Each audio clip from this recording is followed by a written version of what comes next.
Well, this is wonderful.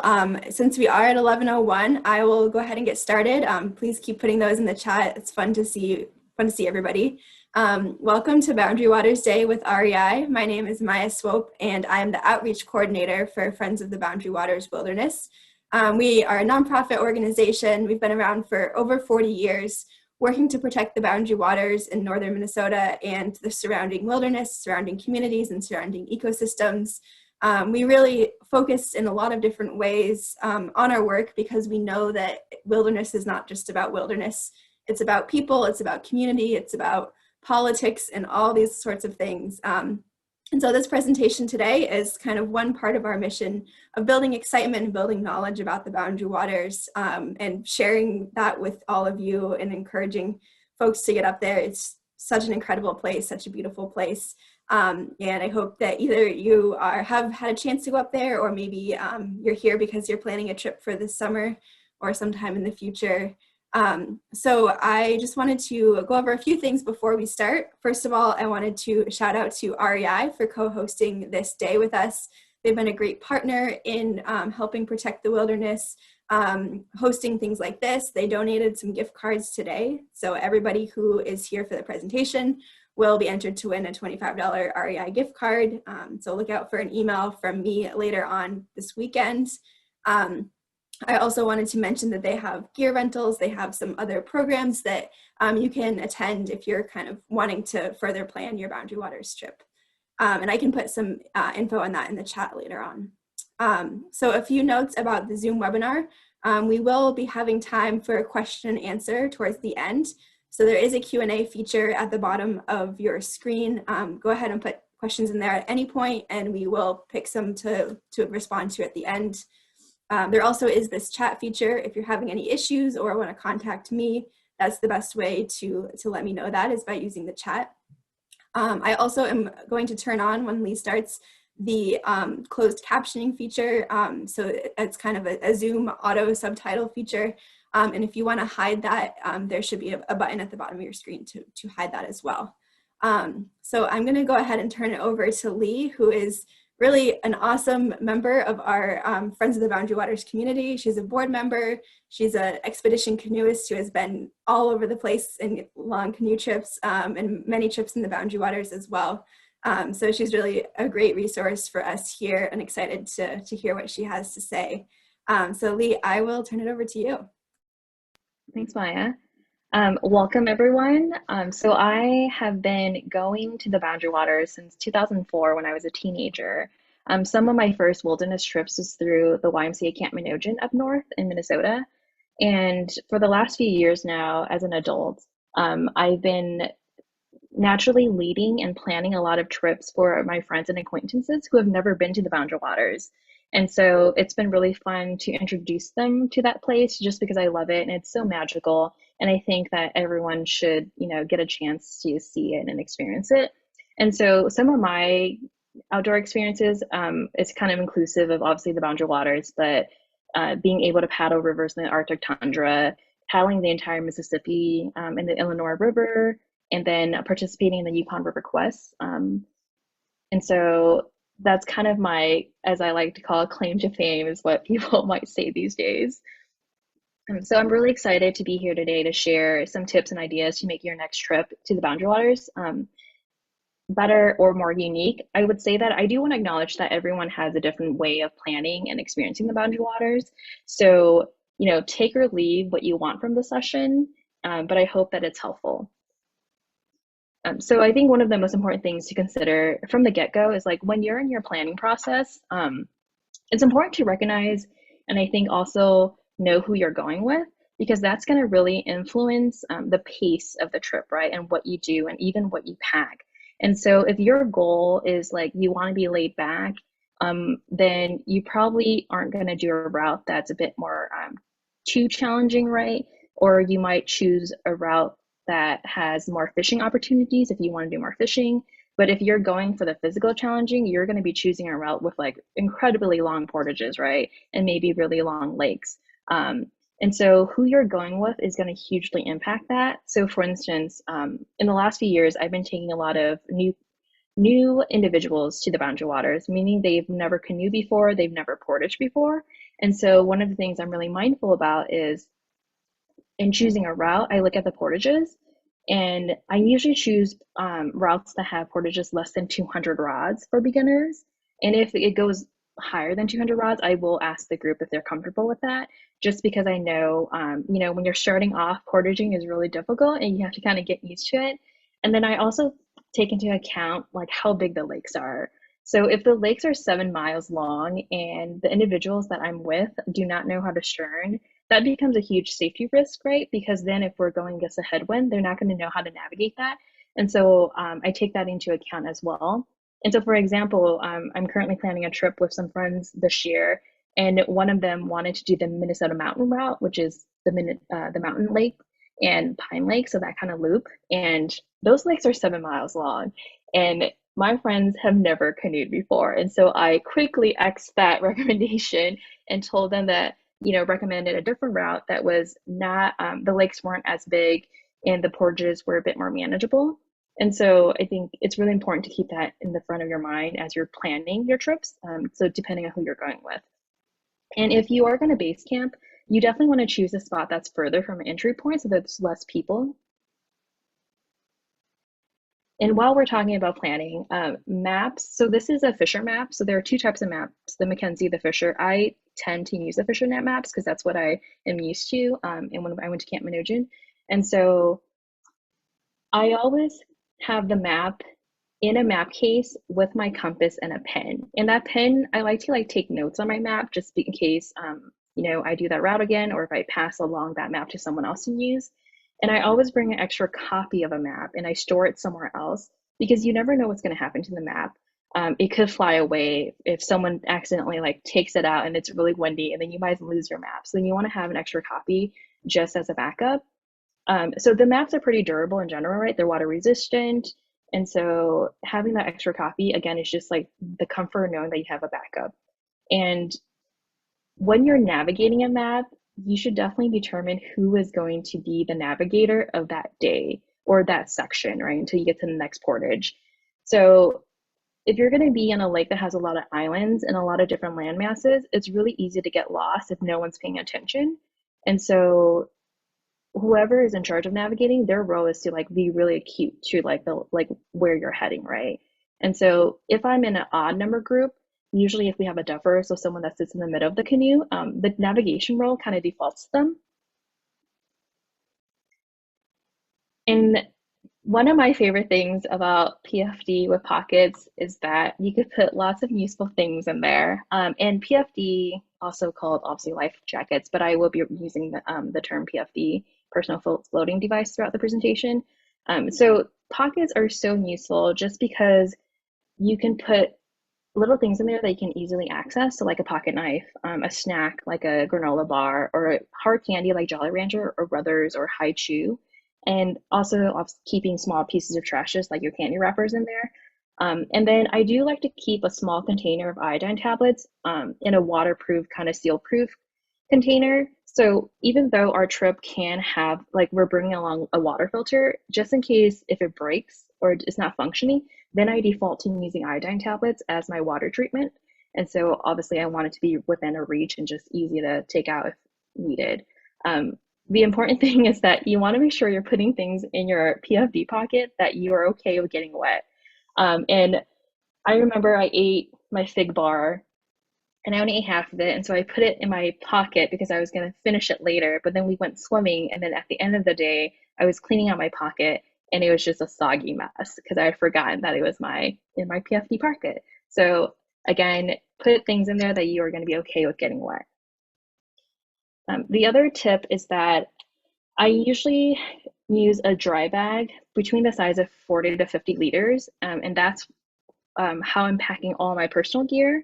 And that is going to comprise of my clothes, right? My dry clothes that I'm wearing in camp, my sleeping bag, my journal, my sleeping pad, and any other personal items. And I'm just packing it all into this one thing, and that's all I need for the duration of the trip. The other thing you can do is you can add a dryer sheet to kind of keep it smelling fresh. because once you've been on trail for a few days, things start to smell. And so every now and then it's nice to kind of open up your dry bag when you're in your tent, and you get that whiff of like just clean dryer sheet. It's kind of comforting. And it also provides an extra layer of waterproof protection. So because these dry bags would then go into the canoe packs, and your canoe pack obviously will have a liner. And even if it didn't have a liner, the dry bag should be sufficient enough in keeping your things dry. Bandanas are terrific to have, and they serve a lot of different purposes. So obviously you can wear it around your neck and head to protect yourself from the sun, but you can dip it in the water and also wear it around your neck and head to kind of cool yourself on a really hot day. And if needed, you need something to clean up when you're in camp or clean up the canoe, you can use your bandana to kind of wipe things down. So for women, you can use it as a pee rag, and I call it a pee rag because its function is basically is to use it when after you go use the bathroom. And I usually keep mine tied to my PFD, and then so after you use, I'll rinse in the water and just like tie it back on my PFD throughout the entire trip. And so it's again easy access, and then it'll dry if it's a really sunny day throughout the day as well.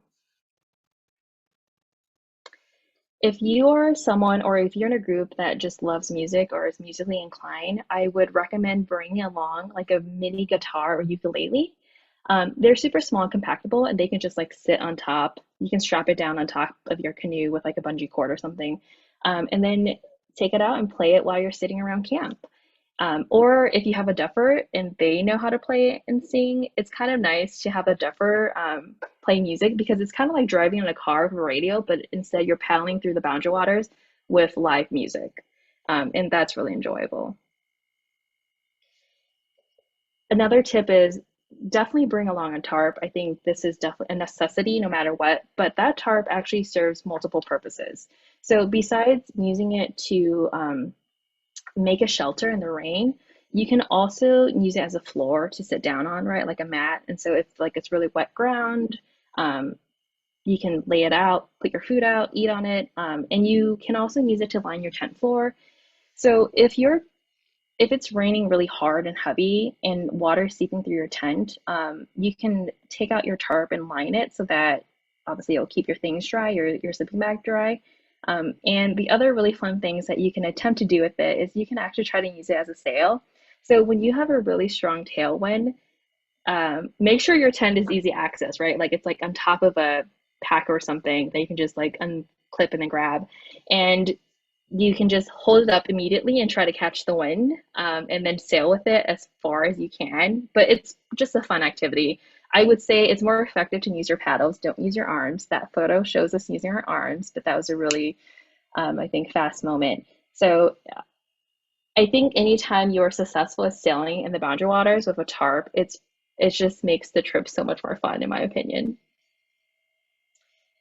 And along the lines of having a tarp, it's really important to have different types of ropes. So, depending on how you're packing your food, right, you might have to tie your food packs up in the tree. So you want a rope that's going to be strong enough to do that. But then ropes, obviously, you're using it for a clothing line. You're tying the corners of your tarp to trees to make that shelter in the rain.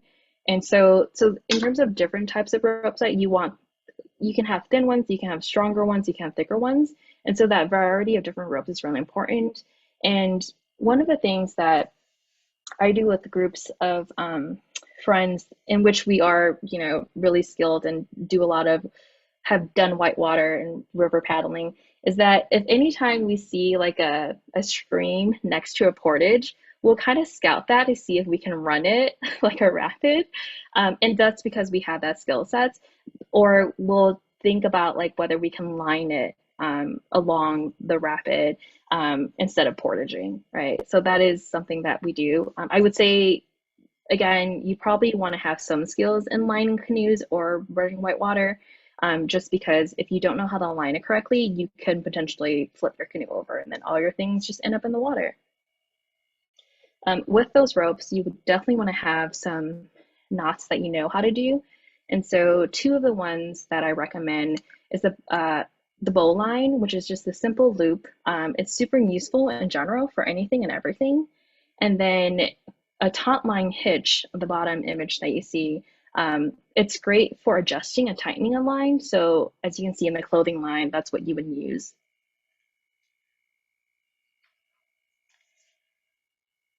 So you can also bring perishable food with you. It doesn't have to always be dehydrated or dry.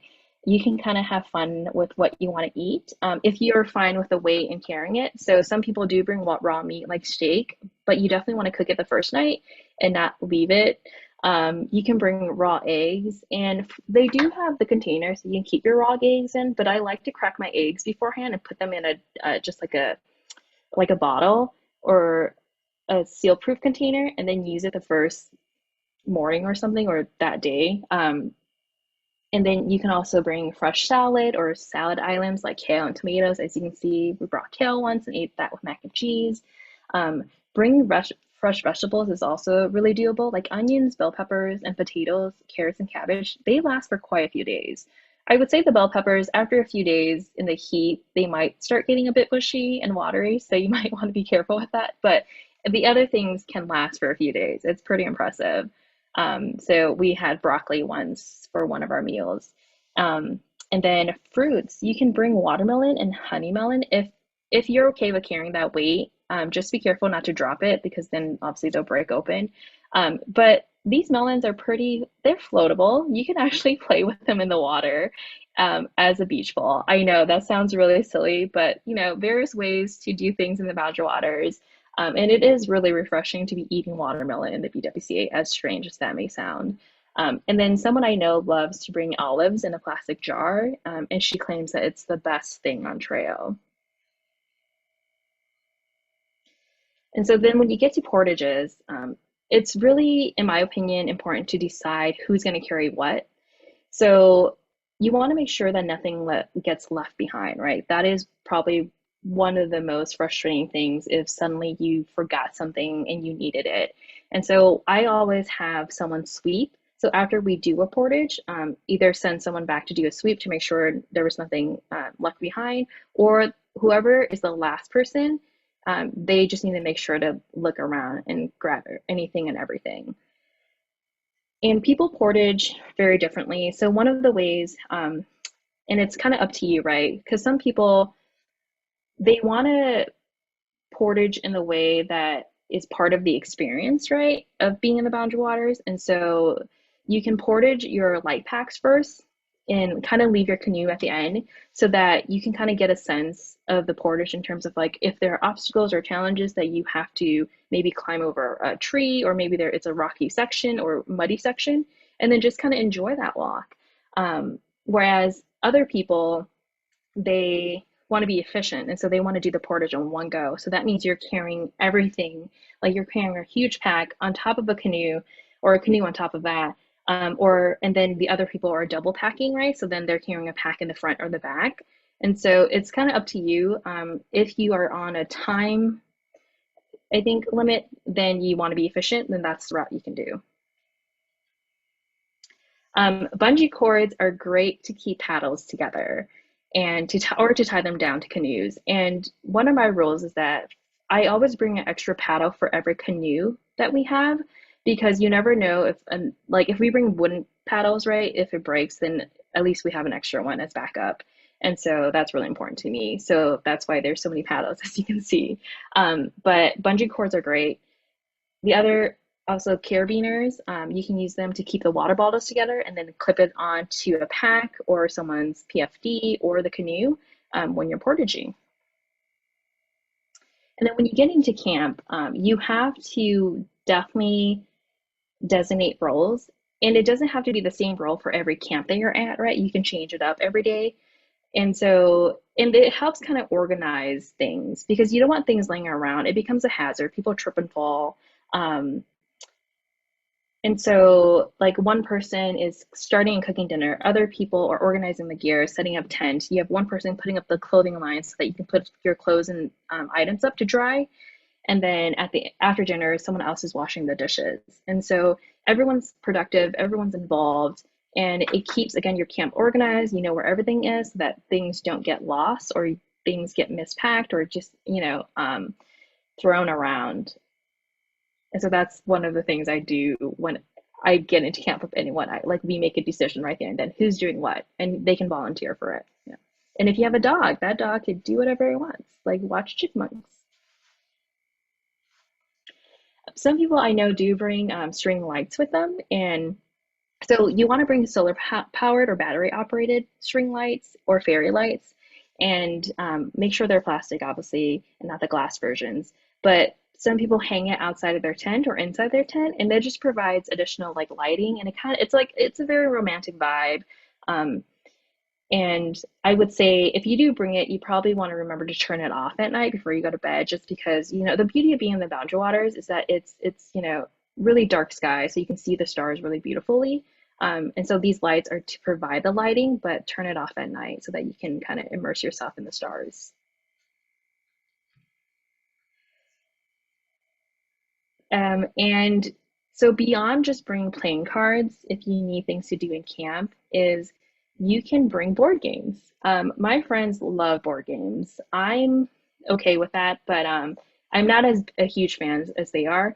And so, like for this one, someone brought code names. But when you bring board games, just remember to take them out of their box and pack them like in a Ziploc container bag. So it protects them from not getting wet, but and only bring the ones that you want. I think people get caught up and they might bring a lot, but only bring a handful, depending on how long your trip is. And then you can use the tarp or your thermarest, or sorry, your sleeping pad as a floor so you can play on it. And then frisbees are a wonderful multi-purposeful item. And I say that because you can use it as a cutting board or a platter to hold your cooked food. But you can also obviously play frisbees like in camp or while you're swimming. Or you can play frisbee. You can try playing it while you're paddling. That requires a bit more skill, and when it's not a windy day, but that is pretty fun. Or throw frisbees with your dog. And they're so easy to pack. You could just put it in your canoe pack, like inside or on top, or in your day pack. And the other important note is that some people do use their paddles as cutting boards. So there's a lot of ways that you can use for your camp kitchen. People often ask me what are some affordable options for gear, just because it is really expensive. And so this is kind of a list of things you can potentially pursue and look at. I would say like Steep and Cheap, and Gear Trade. So Gear Trade is like a marketplace to sell and buy camp gear. I found a lot of success actually through Facebook Marketplace. I've been finding a lot of great camping gear at a really great, affordable price, just because I know what I'm looking for, right? And recognizing that, oh, I can get that at a cheaper price than trying to buy it at a full price. And some other tips that I got from people. So when I was putting this together, I kind of asked friends and people I knew about any tips they had, just again, because everyone has a different experience and different way of going to the Boundary Waters. And so these are some fun and really detailed ones that people provided me. So it's, applying sunscreen behind your legs, because that will get burned if you don't. Jump in every lake. Bring a camp chair or seat.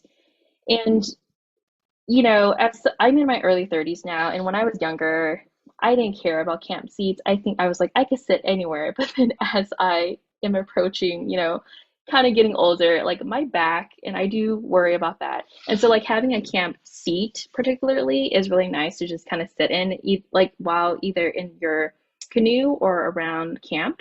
Um, the other one is, have fun. And so you can actually, depending on the lake and how long it is, it's kind of fun to race with other canoes. Or you can try to paddle backwards from one portage to the other, obviously in a much smaller lake, not a large lake with a lot of islands. You can also try to night paddle if you want. And I would say if you do that, you should chart your course first, just because the land masses look really different at night and it's hard to see what's closer, what's further. And so if you are going to do a night paddle, again, figure out what the course is and then choose a lake where you know that the campsites won't be occupied. Just because if all the campsites are full, then you're just kind of floating in this like lake at night and trying to find somewhere to camp. For those of you that don't have a sleeping liner, a really easy and affordable way to do is just get a bed sheet or just any sheet and sew it together. And then that could be your bag liner. And then some people I know do bring like a camp roll-up table to use as a flat surface because it's never a guarantee in the campsite whether you're going to get a flat surface. If you're lucky, you might get a wonderful rock face or a slab of rock next to your fire grate. But the camp roll-up table, if you're okay with carrying that extra weight, and it's not that much weight, but like just something extra, that is something useful. Yeah, and that is my tips. So thank you for listening to that. Great, thanks, Lee. I see we've got some questions already entered down here, and we'll just encourage everybody else to think of your questions and put them into the chat or the Q&A feature. I see a couple already about tips for bringing a dog, general tips, and then also if there's any gear recommendations for bringing a dog. Yeah, I've been on a few Boundary Waters trips with the dogs, and I would say, and I've gone with larger dogs, but they should always have a PFD. So definitely get one for your dog if they don't have one already. Um, I mean, it's important that they listen to you because, you know, the dog that I go with, Maihan, she likes to like when we get to portages, like she'll kind of run around and maybe run to the end of the portage and then come back, but we know that she'll always come back. And so, just because there are a lot of things that could distract your dog in terms of like, you know, wild animals, chickmunks, um, they love to tease dogs or dogs love to chase after them. And so, just make sure that you can control your dog and know where they are and call for them when needed. Yeah. Great, yeah, that's a great one. Somebody is asking, how about a canoe seat? Do you recommend those? Are they worth the wait? Yeah, so when I talk about a canoe seat, I'm referencing like the Crazy Creek ones, right? Where it just kind of, or like, I mean, stadium seats is sometimes what they're called when people bring them to stadiums for like football games. But I bring one, especially when we have a duffer, because then that duffer can sit on it, um, on top of whatever like that cushion that they have as well. And it is really nice. And it's not that hard to, it's light. It's not hard to carry because you can always clip it onto the bag, or clip it onto the canoe. And it's also sometimes I use it as a because it does kind of fold, even though there's spaces, sometimes I'll put water bottles in it to carry it through a portage. But I think if you're okay with having it, yeah, bring one. Great, yeah. So there is the other version where you can have your sleeping pad become one, right? So you just need to buy the container for it. Container is what I'm calling it, but it's not a container. But like the depending on the brand, you can just fold your sleeping bag to become a camp seat. So that's the other option. Yeah. Mm-hmm. Great. John in the Q&A is wondering about protection from mosquitoes and what tips you have for that. I mean, besides bring bug repellent, so I tend to go to the Boundary Waters in August when there's less bugs and mosquitoes. I think when you go in June and July, that's like you're just gonna have to deal with it. But I do have friends who bring like a bug net in the sense that a bug shirt, right? So then they're wearing that when they're portaging, or when we're at camp and the mosquitoes are about to come up because the sun is now down and or the wind has died down. And so you could wear a bug suit is what it's called sometimes. Um, but yeah, I guess I don't really mind the mosquitoes and the bugs. But for people that I do know that do mind it, they tend to obviously use a lot of bug repellent, or just wear that bug suit. Yeah. Mm-hmm. Yeah, I've heard definitely mixed reviews. Some people really love those bug suits and some people think that it's not quite worth it. Yeah. Somebody wondering about water safety, and I think this means drinking water, saying my biggest concern is getting sick or not having enough water on the trip. Yeah, dehydration is one of the things I am always really mindful about when I am with a group of people, just because I know what the impact of that could be, right, on the group, and just if I have to evacuate that person, that's a lot more work. And so, um, I always ensure that we have water breaks so that I think you could be the person to call out like water break and then everyone has to drink. Obviously, don't drink the lake water as it is. I do know some people who do that, but I would say you don't know what's in the water. So I would recommend treating it. So either having a water filter, a gravity system for when you're in camp, or using an iodine tablet. Um, and you can also bring along hydration tablets, so like a Noon, N-U-U-N. They come in different flavors. Um, I personally don't really like them, but I recognize that I will have to drink it if I am feeling a bit dehydrated. Or you can also bring like lemonade or Gatorade powder in a way to flavor your water so that people are drinking more often. But I think, you're going to drink more water, you're going to pee more often, which is fine. It's better to be hydrated than dehydrated. So I think for people who don't want to pee often, you just have to tell them that it's okay. Like we can stop. Like there's lots of opportunities to stop and use the bathroom if needed. Yeah, I definitely, not in the Boundary Waters, but I've had trips where we have played drinking games, but with our water bottles, to just make sure everyone is drinking water and make it more exciting. Yeah, there is a game called Waterfall. And so basically, right, you stand in a group in a circle, and then one person starts, and then the other person starts, and you cannot stop drinking until the person in front of you stops drinking. Yeah, And then really, just keep really going. good. Yeah, that's a good one. Um, I see that a couple people are asking about like footwear. Do you recommend closed toe or open sandals? And yeah, what's the best way to do that? Yeah, when I plan any trip, safety is always first on my mind, just because I think it's really important that people get a really wonderful experience so that they want to come back and not anything traumatic like getting injured. And one of the easiest way to injure yourself is literally your foot, right? Or one of the ways is like cutting it. And so when I portage, I like to wear hiking boots. And so that hiking boot is just always going to be wet. And that's because that's a learned, I would say that I learned that from Camp Manoogian. Like camp taught me that, and so I have just carried it throughout my life, and I really appreciate it because I wear hiking boots that have ankle support. So should I trip or somehow, kind of bend my ankle somehow, that boot should protect me. And having closed toes also means that I won't cut my feet on sharp rocks or if I slip. Because like if you think about it, if you're in camp and you're wearing a sandal that isn't closed toes or doesn't have straps, it's also really important to wear sandals that have straps. Um, and if you slip on something or like the food, like I think shoes just kind of, you know, fall from your feet, then you're barefoot. And then when you're barefoot, there are more opportunities for your foot to like get cuts and get injured. Mhm. Let's see, just looking through some of these other ones. Somebody wondering what you use to protect your food from bears and make sure bears aren't kind of getting into your campsite.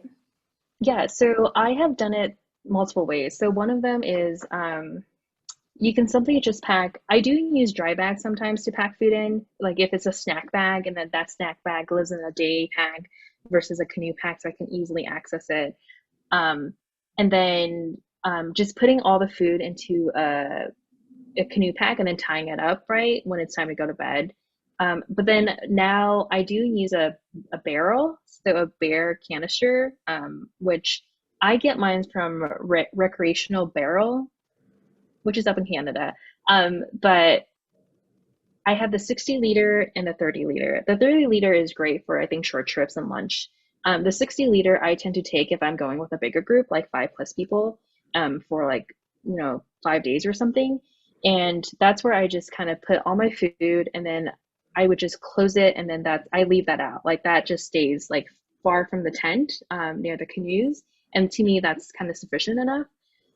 If I don't have that, some of my friends and I have done where we don't want to tie it to the tree is that we put all our food in together and put it underneath the canoe. So your canoe should always be flipped over, right? Just in case it gets really windy so it doesn't fly away. And so then we'll like put our pots and pans on top of the canoe and our paddles. So should there be an animal trying to get to the food, we'll hear all those noises. So that is another way I've done it. But I would say, I think if you're on a budget, so you can always rent bear canisters through an outfitter. And it's really affordable per day, or you could buy your own. or you can simply just pack it in a waterproof bag and then put that in your canoe pack. Yeah, that's a great recommendation. Lots of kind of safety questions I'm seeing. Somebody is wondering about severe weather and what your go-to is if there's lightning or other severe weather. Yeah, so that is really important. Just because you never want to be paddling when there's a storm with lightning, and because you can become a conduit for that, right? Just being out in the water. And so the moment that we see lightning, we always get off the water and we find somewhere to go on shore. And so that's when you can use your tarp to set up a shelter if you think it's so to wait out the storm. But then you also want to listen to the lightning and the thunder. And so I think there's like a rule of like what if it's 15 seconds, it's like a mile away or something. Yeah, Yeah, I there can't are remember what the certain, number is, but yeah. yeah, there's specific things that you have to listen to. And so like that's how you know how many miles it is away. Because the storms are always going to pass over. So you could just be waiting 15 minutes, an hour. It's never that long. I've never had to wait for a storm to pass over for that long. I do have a friend who studies trees. And so whenever we do try to find like a campsite or we're trying to go on shore and get off the water because of lightning, the first thing she looks for is trees and how tall a tree is, because a tree obviously you can also get striked. And so she's really conscious of that. And so we always want to choose somewhere where there isn't a tall tree. But that's really a really important tip to keep in mind. Yeah. Mhm. Um, and storms, don't ever think that you can out paddle a storm, because in the boundary waters you can sort of see the storm coming, right? The rain, like it just like darkens, so you can kind of see it falling from the other lake. And so if you know that it's coming your way, um, I mean, obviously you can paddle harder and faster to get to where you need to be, but I think when it's really on the heels of you, it is going to be hard to out paddle it. And then it becomes a bit more dangerous because I've been in situations where it's coming behind us and these are huge swells of tailwinds, and suddenly we're trying to and then we're just crash landing onto a shore because we can't control the waves. Yeah. Mhm. We recently had a presentation from a wilderness search and rescue expert Mhm. about kind of all things safety in the boundary waters, but he did talk a lot about storms, how to be safe in lightning. And so that is available on our YouTube page with Friends of the Boundary Waters. I think it's called Intro to Wilderness Survival. So I totally would recommend checking that out. It has a lot of great basics about what your first aid kit should look like, what to do if there's lightning, things like that. And I can send a link to that to anyone that's interested. I'll send a follow-up email early next week. And Yeah. to that note as well, we are recording this presentation, so I can send a follow-up email with the link to that recording as well for people that would like to see that. Yeah, I mean, I've been in a situation in storms where there is the lightning, so we're still paddling like in the rain and it's really windy, and like people had to go pee, right? Because we've been paddling for like an hour and they really need to go. Just pee in the canoe at that point, because you just by stopping you risk your canoe flipping, and so I think you just have to be comfortable and being like, this is what it is, and we'll clean it up at the end. We'll wash it out later. Yeah, exactly. Yeah. Let's see, a few last questions that we'll have time for here. Um, Somebody commented, washable or reusable menstrual pads are very freeing for women. And yeah, I think that that is great. I know that I've used like a Diva cup or something similar in a lot of wilderness trips. I don't know, Lee, if you have suggestions for that sort of thing. Yeah, so as a woman, if you are on your menstrual cycle, so when I was in camp, they call it the a biohazard bag. So basically, just have a bag where you're going to keep all your waste personally, and then that's the bag that you just throw away at the end when you get off trail. So it you can bring reusable. Some people, if they don't, that's okay. Again, use that bag to store that waste. Yeah. Mhm. Somebody wondering about leave no trace tips, if you have any certain things that you're always considering about leave no trace principles and what people should know about that. Yeah, this is the one thing that I emphasize anytime I bring new people into the wilderness. So we are simply visitors in a space that has existed before us and will continue to exist after us. And so I think it's really important to recognize that, acknowledge that, and also, you know, uh, experience in the way that we aren't destroying or leaving an impact.